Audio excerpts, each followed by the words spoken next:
আমরা আমাদের বাচ্চাদের এনগেজ রাখার জন্য এই ধরনের অ্যাক্টিভিটি বাড়িতে বসেই করাতে পারি। তো এখানে দেখুন কাউন্ট অ্যান্ড ম্যাচ দেওয়া রয়েছে। এখানে বিভিন্ন রকম ফ্লাওয়ার, লিভস, ফ্রুটসের ছবি আমি এঁকে দিয়েছি এবং সাইডে কিছু নাম্বারসও লিখে দিয়েছি।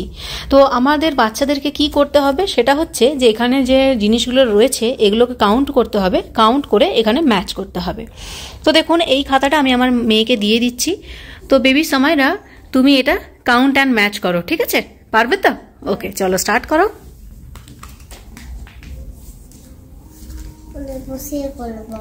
করো। 1 2 3 4 5 5। ভেরি গুড, চলো 5টা ম্যাচ করো। 1 2 3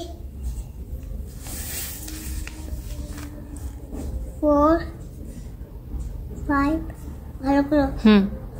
6 7 8 8। ইয়েস।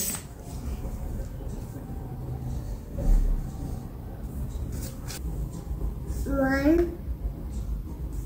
2 3 4 5 6 6। It's a 6. Yes.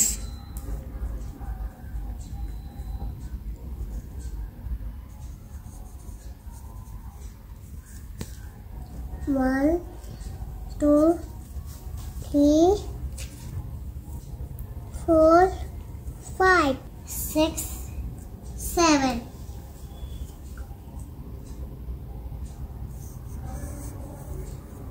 1 2 3 4।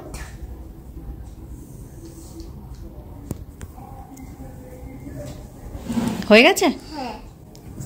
খাতাটা দেখাও।